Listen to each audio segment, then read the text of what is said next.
तो चलिए आगे बढ़ते हैं इस वीडियो के टॉपिक के ऊपर। इसके पहले भी कुछ वीडियोस मैं पब्लिश कर चुका हूँ। वो वीडियोस अगर अब तक आपने नहीं देखे तो आप चाहिए तो हमारे चैनल के वीडियो सेक्शन में जाकर उन वीडियोस को देख सकते हो। तो देखिए, आज के दिन मार्केट की हालत पिछले कुछ दिनों की तरह ही थी, काफी खराब हमको देखने को मिल रही थी। लेकिन मार्केट में एक दो शेयर्स ऐसे थे जिनमें काफी बढ़िया परफॉर्मेंस हमको देखने को मिला। उसमें से एक स्टॉक है दोस्तों, HCL टेक का। अब इस कंपनी के बारे में देखा जाए तो बहुत ही बड़ी खबर मार्केट में आज के दिन एक्टिवेट हो चुकी है। लेकिन मार्केट का मूड और माहौल इतना अच्छा नहीं था, इसके कारण स्टॉक में भी उतना बड़ा सेलिब्रेशन देखने को नहीं मिला। अगर आज मार्केट में जितनी बड़ी गिरावट शुरुआत में देखने को मिली, थोड़ी बहुत रिकवरी जरूर आई, लेकिन मार्केट ओवरऑल काफी बुलिश अगर आज रहता, हो सकता है स्टॉक में काफी बड़ी तेजी भी हमको देखने को मिल सकती थी। अब खबर क्या है, ऑब्वियस सी बात है, उसको भी एकदम सिंपल वे से यहाँ पर हम देखने की समझने की कोशिश करेंगे।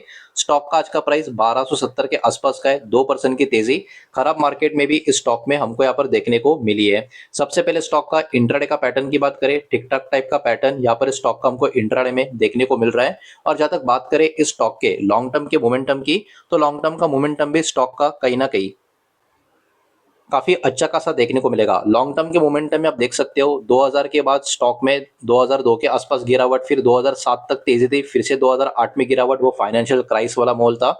उसके बाद काफी बड़ी तेजी फिर से हो गई, फिर 2020 में गिरावट, फिर तेजी, फिर गिरावट, तेजी और गिरावट। मतलब ये वाला जो स्टॉक है लॉन्ग टर्म में काफी जबरदस्त तेजी भी दिखा चुका है। तो काफी बड़ी बड़ी गिरावट भी स्टॉक में हमको देखने को मिली है। लेकिन लॉन्ग टर्म में स्टॉक का जो ओवरऑल पैटर्न है, जो ट्रेंड है, वो अभी काफी अच्छा खासा अप ट्रेंड का बनता हुआ कंटिन्यूसली हमको देखने को मिल रहा है। मतलब कहीं ना कहीं लॉन्ग टर्म में इस कंपनी का ग्रोथ भी काफी अच्छा खासा होता हुआ आ रहा है। ये कहीं ना कहीं स्टॉक का जो चार्ट पैटर्न है उससे भी हमको समझ में आ जाता है। तो अभी चलिए आगे बढ़ते हैं और बात कर लेते हैं बहुत ही बड़ी खबर के बारे में, जो इस कंपनी के बारे में एक्चुअली अभी के टाइम मार्केट में एक्टिवेट हो चुकी है। तो ये खबर क्या है, इसको जरा सिंपल वे से आसान लैंग्वेज में जरा समझने की कोशिश करते हैं।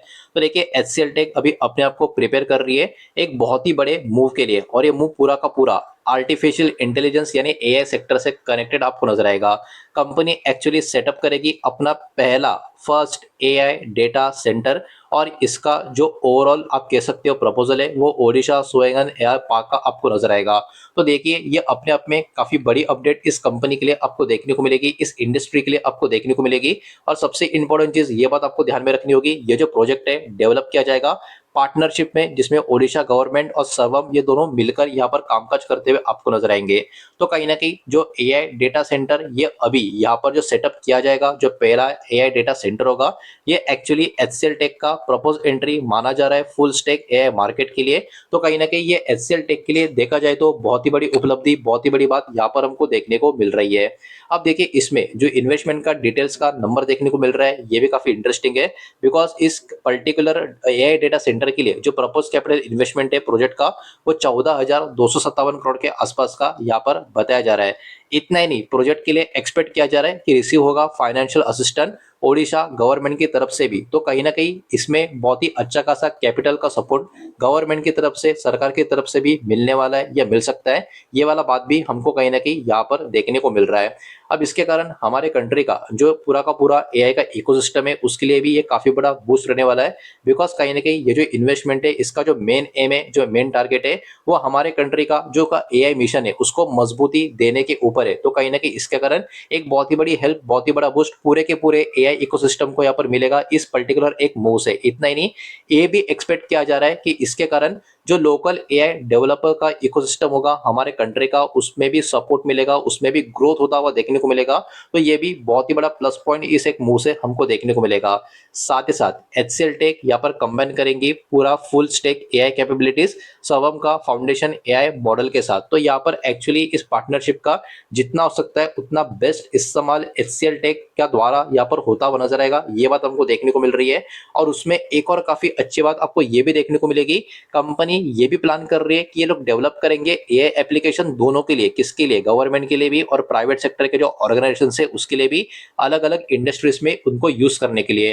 तो एक बहुत ही बड़े जबरदस्त इनिशिएटिव की तरह, जबरदस्त प्लानिंग के तहत ये सारा का सारा कामकाज कहीं ना कहीं यहाँ पर होता हुआ हमको देखने को मिल रहा है। तो अभी चलिए आगे बढ़ते हैं। जो मेन डेटा था वो तो मैंने आपको बता दिया, अगर आप चाहे तो वीडियो अभी भी स्किप करके जा सकते हो। अभी कंपनी का जो बाकी का कुछ डेटा है वो जरा चेक करेंगे। इसके पहले वीडियो को प्लीज लाइक कर देना, वीडियो को शेयर कर देना। पहली बार चैनल पर आ चुके हो तो चैनल को भी सब्सक्राइब जरूर कर देना। कंपनी का जो मार्केट कैप है वो है दोस्तों 3,44,865 करोड़ के आसपास का। मतलब ये कंपनी एक दिग्गज लार्ज कैप कंपनी आपको देखने को मिल रही है, इस बात को यहाँ पर आप ध्यान में रखें। साथ ही साथ इस स्टॉक का जो पी है वो 19 के करीब का आपको नजर आएगा।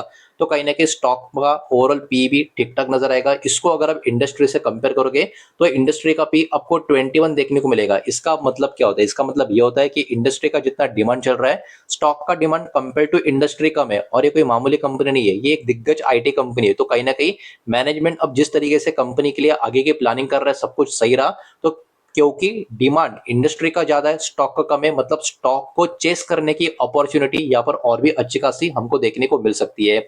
इसके बाद बात करें प्लेज परसेंटेज की, मतलब प्रमोटर होल्डिंग का कोई गिरवी शेयर है क्या? तो यहाँ पर जीरो है, मतलब कोई भी शेयर प्रमोटर्स ने अपना गिरवी नहीं रखा है। और कंपनी का जो टोटल असेट का नंबर है ये भी काफी अच्छा खासा देखने को मिल रहा है, जो अराउंड 1,16,260 करोड़ के आसपास का नजर आ रहा है। अब चलिए थोड़ा सा आगे बढ़ते हैं और चेक करते हैं इस कंपनी का प्रॉफिट एंड लॉस का स्टेटमेंट। जो भी नंबर होंगे करोड़ में होंगे। कंसोलिडेटेड फिगर्स को यहाँ पर हम चेक करेंगे।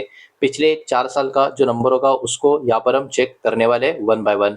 अब देखिए 4 साल पहले कंपनी का जो नेट प्रॉफिट था वो कितना था, सब कुछ काट छट के थोड़ा सा ऊपर यहाँ पर कर लेता हूँ। कंपनी का जो नेट प्रॉफिट था 14,850 करोड़ के आसपास का था 4 साल पहले। उसके बाद प्रॉफिट बढ़ गया 15,710। उसके बाद प्रॉफिट फिर से बढ़ गया 17,399 करोड़ के आसपास का।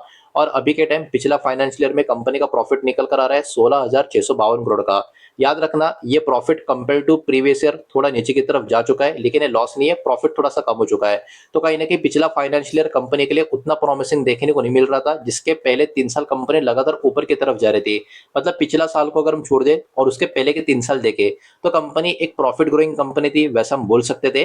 लेकिन क्योंकि पिछले साल कंपनी का प्रॉफिट कंपेयर टू उसका प्रीवियस ईयर नीचे की तरफ है, तो कहीं ना कहीं अब इसको प्रॉफिट ग्रोइंग कंपनी की जगह प्रॉफिट मेकिंग कंपनी कहना काफी बेहतर होगा। बढ़ते आगे चेक करते इस कंपनी का शेयर होल्डिंग पैटर्न का डेटा। जून 2026 का पैटर्न यहाँ पर अवेलेबल है, तो उसके सबसे जरा डेटा चेक करेंगे। सबसे पहले प्रमोटर्स की होल्डिंग की अगर हम बात करें तो देखिए प्लेज होल्डिंग कुछ नहीं थी, वो अभी हमने कुछ मिनटों पहले देख लिया था। लेकिन प्रमोटर की होल्डिंग की बात करें 60.88% का प्रमोटर का स्टेक देखने को मिल रहा है।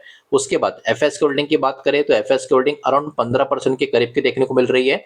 डीएस की होल्डिंग भी अराउंड 18.5 से लेकर 19% के करीब की देखने को मिल रही है। तो देखिए होल्डिंग तो काफी अच्छी खासी बड़े बड़े प्लेयर्स के पास आपको देखने को मिलेगी। गवर्नमेंट की होल्डिंग 0.04%, मतलब ना के बराबर की होल्डिंग आपको नजर आएगी। और पब्लिक होल्डिंग 5.14%, अदर होल्डिंग 0.29% की देखने को मिलेगी।